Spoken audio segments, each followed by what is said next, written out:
Dans cette vidéo, je vous partage mes meilleures astuces pour prendre soin de vos cheveux. Bonjour à tous, c'est Audrey, ravie de vous retrouver pour une nouvelle vidéo, aujourd'hui spécialement dédiée aux soins des cheveux. Vous savez que j'adore le soin de la peau, mais alors le soin de la chevelure, c'est vraiment un domaine que j'adore et sur lequel j'ai beaucoup de recul puisque j'ai les cheveux longs depuis que je suis... toujours, on va dire. Donc j'ai vraiment appris à en prendre soin et ça passe par quelques petites astuces faciles à intégrer à votre quotidien que je vous partage. Si vous me découvrez avec cette vidéo, bienvenue, n'hésitez pas à vous abonner, activer les notifications si vous voulez être sûr d'être prévenu des prochains contenus.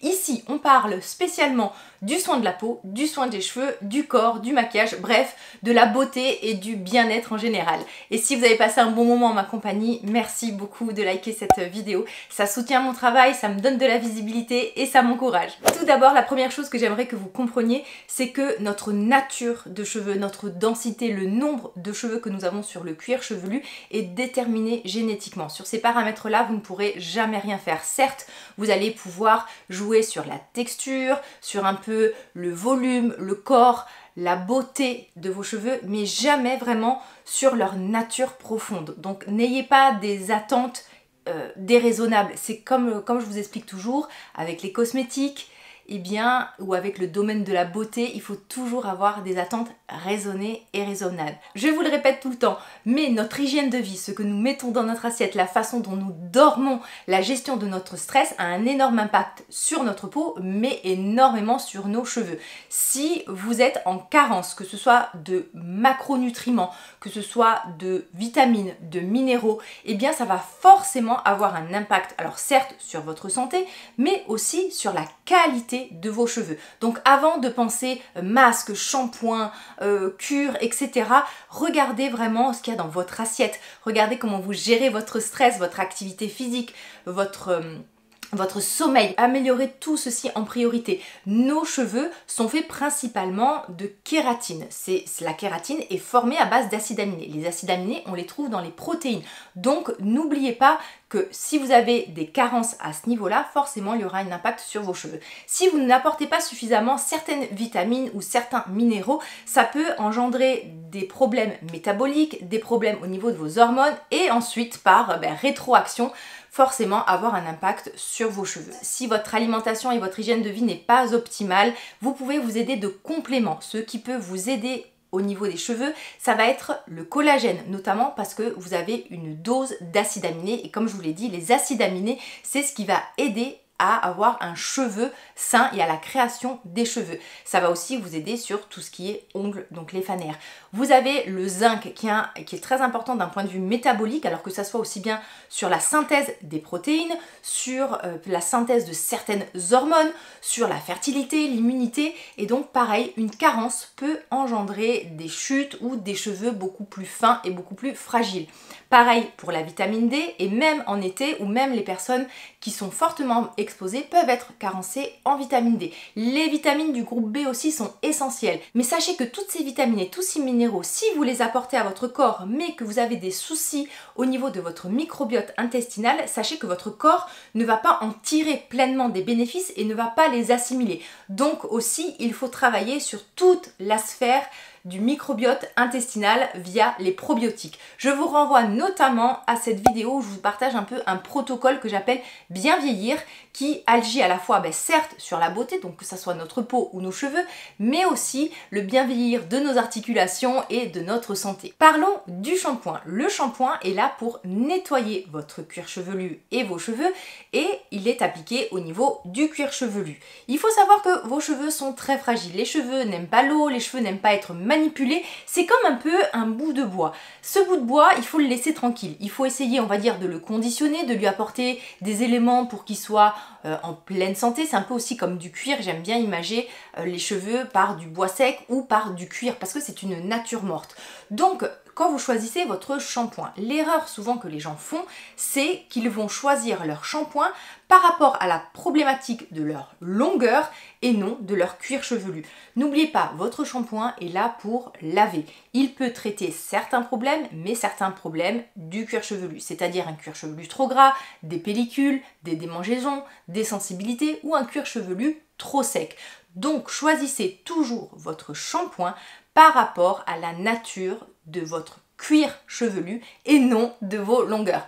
Un exemple, j'ai un cuir chevelu gras, mais j'ai des longueurs très sèches et abîmées. Donc je peux avoir tendance à m'orienter vers des shampoings pour cheveux secs, pour cheveux abîmés, mais hélas, si je vais vers ce genre de shampoing, forcément, ça va graisser mon cuir chevelu. Ça va engendrer que mes cheveux vont regresser plus rapidement, ce qui veut dire une étape de shampoing supplémentaire. Et comme je vous l'ai dit, plus vous laissez tranquille vos cheveux, moins vous les manipulez, on va dire, et mieux ils se porteront.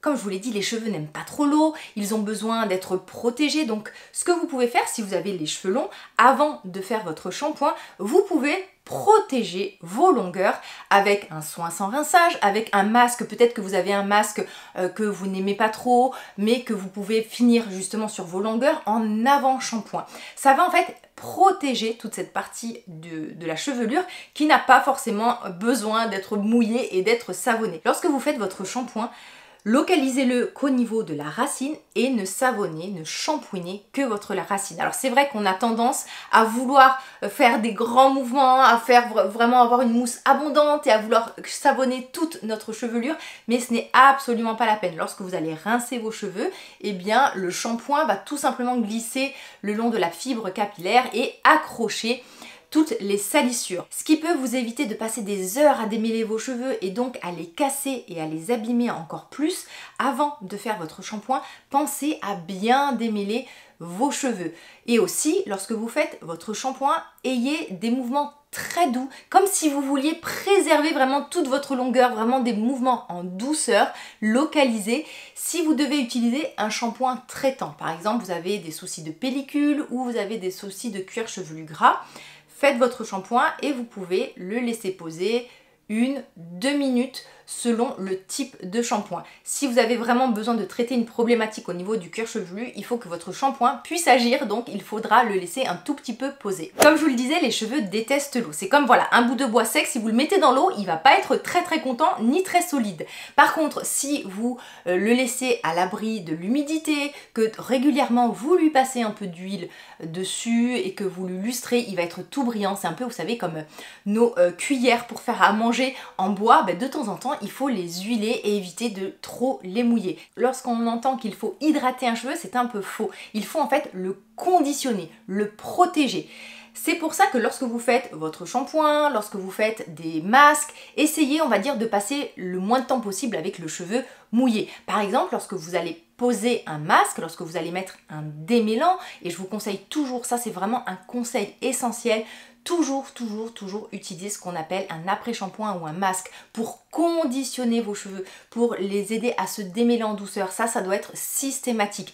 Eh bien, lorsque à cette étape-là, vous n'avez pas besoin de laisser poser vos masques des heures. Des fois, 1 minute, 2 minutes, 3 minutes de pause va suffire largement. Lorsque vous êtes à l'étape après shampoing masque, pensez à essorer vos cheveux en douceur sans les tordre, dans une serviette. Moi, j'adore par exemple les serviettes en microfibre vendues par exemple chez Decathlon. Il n'y a rien de mieux pour absorber l'excédent d'eau et en plus, comme c'est très fin, même si on a les cheveux longs, on se retrouve pas avec un truc énorme sur la tête qui va le dingue et qui tombe.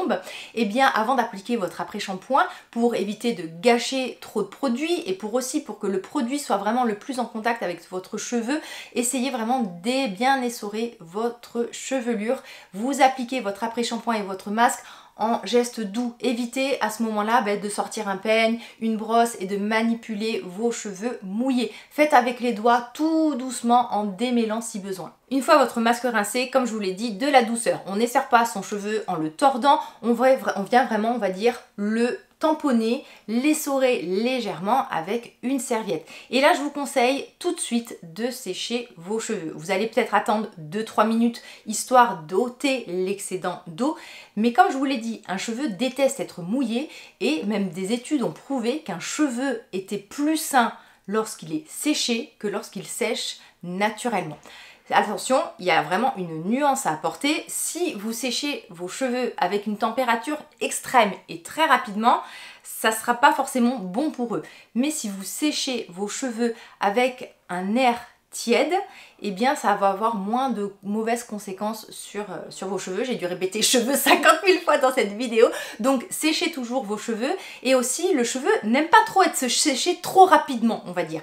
Donc commencez toujours avec une intensité, que ça soit de vent, enfin voilà, d'intensité qu'une chaleur modérée. Ensuite, lorsque vous voyez que vos cheveux sont un peu plus secs, vous pouvez éventuellement augmenter le débit de soufflage et éventuellement un tout petit peu la chaleur. Mais essayez toujours de faire le plus tiède possible et le plus tranquillement possible. Donc séchez vos cheveux, mais ne les séchez pas avec vraiment un sèche-cheveux à pleine puissance et à pleine chaleur. Je me répète, mais évitez de coiffer vos cheveux lorsqu'ils sont mouillés. Si vraiment vous avez besoin de les démêler, utilisez un peigne à larges dents et commencez toujours du bas, vraiment des longueurs vers le haut, vers vos racines. Et pareil, même au quotidien, lorsque vous brossez vos cheveux, partez toujours du bas vers le haut en remontant tout doucement pour éviter de tirer et de créer des nœuds et de les casser. Il y a longtemps, on lisait que par jour, il fallait 100 coups de brosse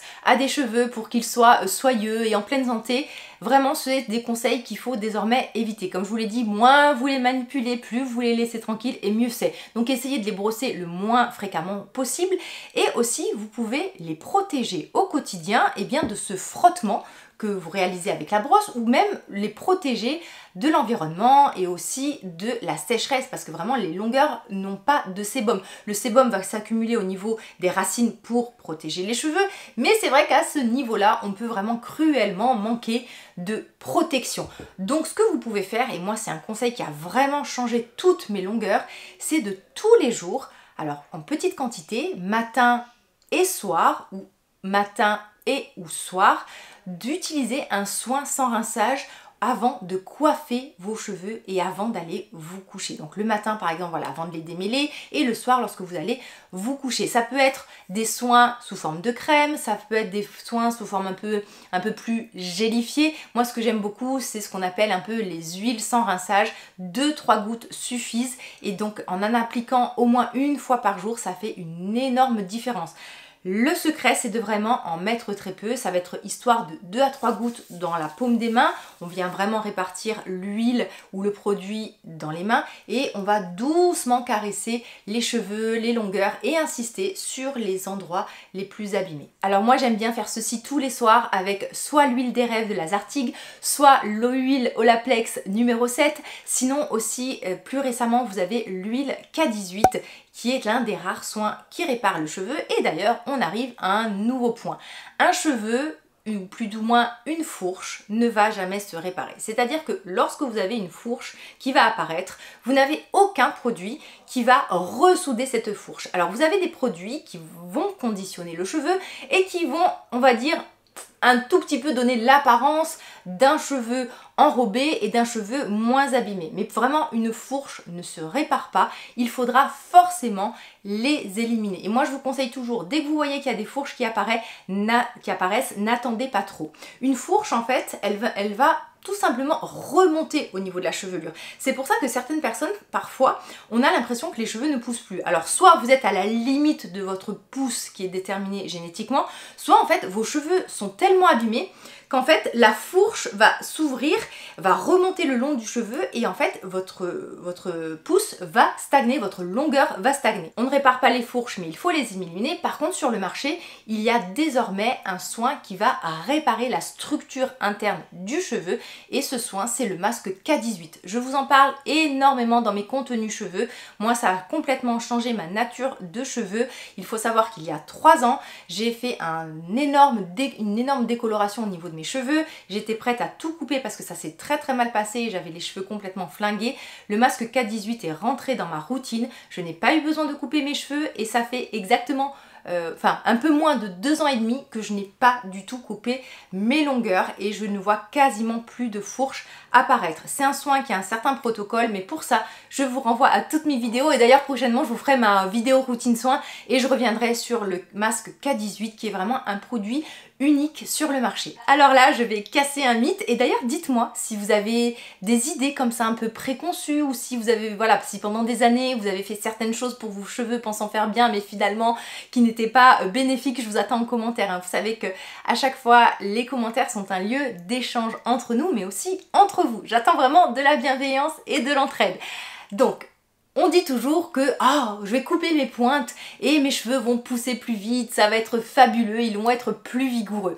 Alors le fait d'éliminer en fait les pointes ne va avoir aucune incidence sur ce qui se passe au niveau du cuir chevelu, c'est-à-dire de la pousse. C'est vraiment quelque chose, une idée préconçue à chaque fois qu'on entend je vais couper les pointes, ils vont pousser plus vite. Non, c'est entièrement faux. Ce qui se passe là, ça a aucune conséquence sur le cuir chevelu. Ce qui peut agir sur la pousse des cheveux, ça va être, alors déjà la période de l'année. Il faut savoir que l'été, lorsqu'il fait chaud en général, les cheveux poussent plus rapidement. Votre alimentation, les vitamines, tout ce que vous allez apporter, les hormones, tout ça, ça peut jouer sur la pousse des cheveux, certains soins, les massages, le fait en fait d'activer la microcirculation. Pourquoi ça va aider? Parce qu'en fait, en activant la microcirculation, on fait venir les nutriments essentiels, et on revient un peu à la base et au début de cette vidéo, essentiels à la pousse des cheveux. Donc désolé, ce n'est pas en les coupant qu'ils vont pousser plus vite. Avec l'arrivée du bio, de la clean beauty, on a entendu, et c'est d'ailleurs même des choses que je vous ai répétées pensant être dans le vrai, que les silicones étaient nocifs pour le cheveu, que c'était des plastiques qui allaient étouffer complètement vos cheveux. Alors déjà,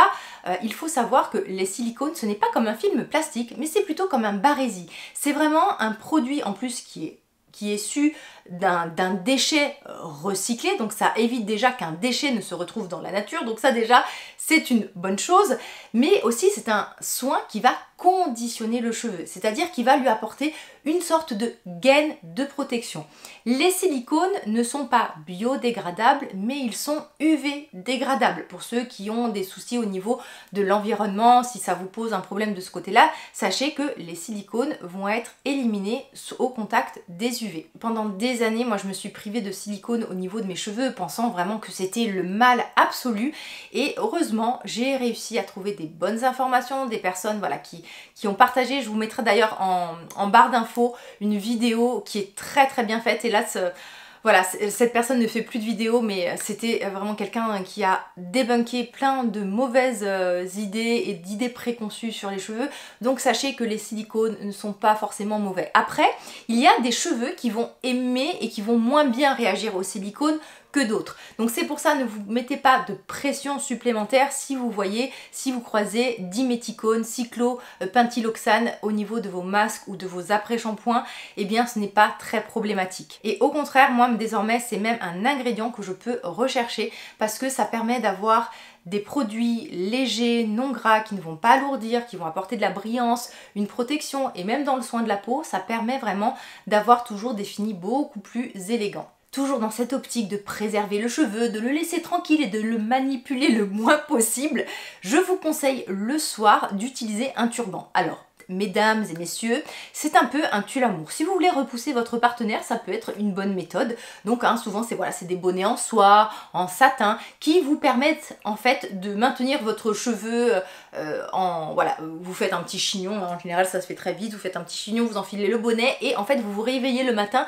le cheveu n'a pas besoin d'être brossé. Alors parfois voilà, dans la nuit le bonnet peut partir, même si le bonnet peut partir, voilà, dans la nuit on le remet en place et c'est vrai que ça peut aider. Le matin vous n'allez pas vous retrouver en fait avec plein de nœuds dans la chevelure, les cheveux complètement éclatés. Franchement moi le turban ça a changé ma vie capillaire, c'est-à-dire que le matin je ne me réveille plus avec des mottes de nœuds, vous voyez au niveau là de la nuque à cause du frottement de l'oreiller, et c'est vrai que ça fait une grande différence parce qu'en fait le matin je passe pas des heures à brosser mes cheveux et ça évite en fait de les casser. D'ailleurs vous pouvez aussi utiliser des oreillers ou des têtes d'oreiller en soie ou en satin ou en certaines matières synthétiques. Alors pas besoin de dépenser des 1000 et des cents. Moi j'en utilise une de la marque Transparent Lab qui est à prix très raisonnable on va dire et qui est très très bien, mais à la fois pour la peau puisque ça évite d'absorber trop votre soin, il y a même aussi un effet antibactérien et aussi ça peut éviter les frottements au niveau de vos cheveux. Si le soin des cheveux vous intéresse, il y a toute une playlist sur ma chaîne dédiée.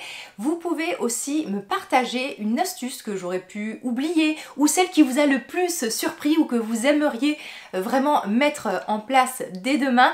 Je vous embrasse tous bien fort. Encore une fois, merci pour votre présence, pour votre gentillesse. J'espère que j'ai pu vous faire passer un petit moment agréable. Je vous embrasse, prenez bien soin de vous et à très vite. Bye bye les amis, merci.